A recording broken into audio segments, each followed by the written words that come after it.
Pois é, a novidade é que esse homem foi solto. É um motorista sem habilitação que estava com o carro em alta velocidade.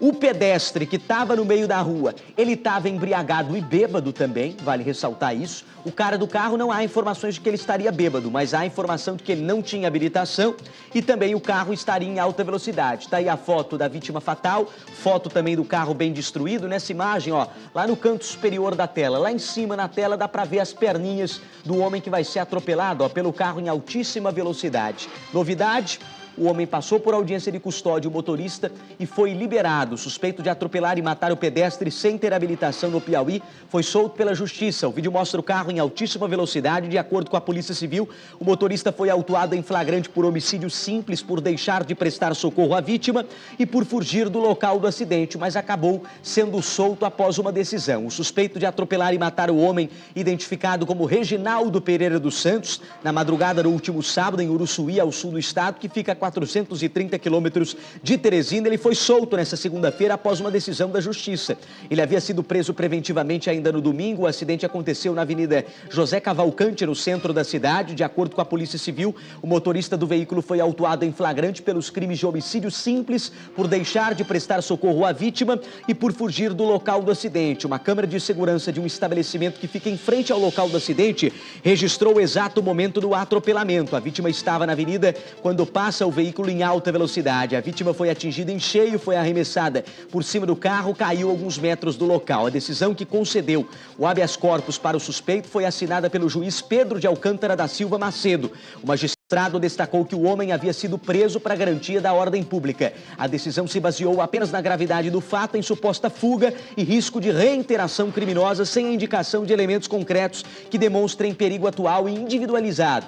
Assevera que não há prova de embriaguez, pois o laudo de constatação atestou que o paciente não se encontrava alcoolizado no momento do evento. Ressalta que a gravidade do delito não autoriza por si só a custódia cautelar, conforme entendimento consolidado nos tribunais superiores. A decisão apontou ainda que outros fatores contribuíram para a liberação do homem, como a ausência de fuga após o atropelamento e a falta de antecedentes criminais. O que diz a Polícia Civil? De acordo com nota encaminhada pelo delegado Marcos Alain, responsável pela investigação, foi encontrada uma garrafa de cerveja no interior do veículo e o suspeito admitiu ter ingerido bebida alcoólica. Ele foi preso em flagrante no domingo, mas teve a prisão convertida em preventiva e agora é solto. A autoridade policial de plantão entendeu pela ocorrência de homicídio na modalidade de dolo eventual, hipótese em que o condutor assume o risco de resultado morte, mesmo sem a intenção direta de matar, relatou o delegado em nota. Ainda segundo o delegado, o veículo estava em alta velocidade, muito superior à permitida na via. Só para vocês terem uma ideia,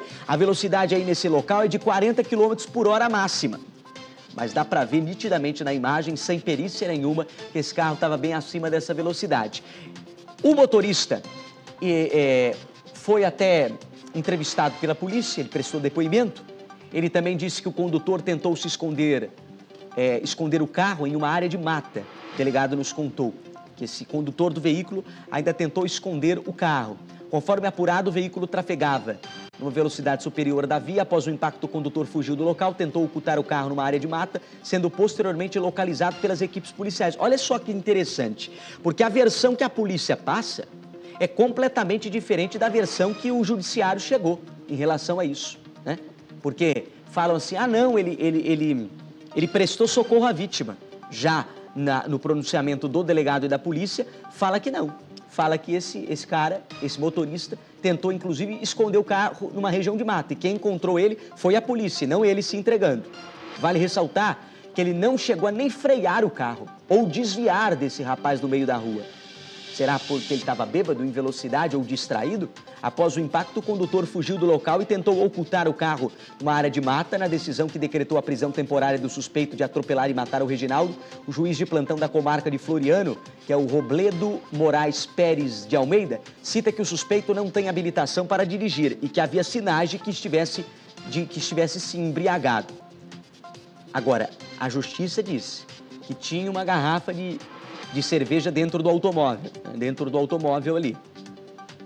Agora, ele também registra que o suspeito não tentou frear ou desviar da vítima. Imagens obtidas pela autoridade policial revelam que havia espaço e condições para frear ou desviar, o que não foi sequer tentado, evidenciado um agir com desprezo à vida humana e assumir um risco de resultado letal. Soma-se a isso o fato de o autuado não possuir habilitação para dirigir e existirem fortes indícios de embriaguez, pois foi constatado, como eu disse, a presença de bebida alcoólica no interior do veículo. A justiça resolveu por soltar o estudante de agronomia suspeito de matar esse homem atropelado em Uruçuí. O crime foi registrado pela câmera e a vítima caminhava pelo local quando ocorreu o atropelamento. A justiça do Piauí determinou a soltura do estudante, eu tenho até o nome dele, é um estudante de agronomia, Pedro Salvador Prestes Zimmermann Neto. Ele é suspeito de atropelar e matar o Reginaldo Pereira dos Santos, de 37 anos, na Avenida José Cavalcante, no centro de Uruçuí. O crime aconteceu durante a noite. As razões apresentadas não se revelam suficientes sob o prisma de proporcionalidade para justificar a manutenção da custódia cautelar. O paciente é réu primário, isso colaborou muito e agora tudo está sendo ainda concluído, porque eles querem chegar na velocidade que o carro estava. Isso é um trabalho de perícia, como foi feito com aquele atropelador que matou 3 pessoas aqui em Teresina. Agora vale ressaltar o seguinte, tá? O Pedro foi preso e agora foi solto, que é o cara do carro. Só que ele foi solto, mas vai ter que cumprir medidas cautelares. O Pedro Salvador, ele deve cumprir as seguintes medidas cautelares: comparecimento quinzenal em juízo para informar e justificar suas atividades, proibição de acesso ou de frequência a bares, restaurantes, festejos públicos ou particulares e similares, uma vez que os delitos foram, segundo o decreto, precedidos pela ingestão de bebidas alcoólicas. Ele está proibido de manter contato por qualquer meio de comunicação com as testemunhas, estabelecendo um limite mínimo de distância de 200 metros entre eles, proibição de se ausentar da comarca sem a prévia autorização do juízo, recolhimento domiciliar.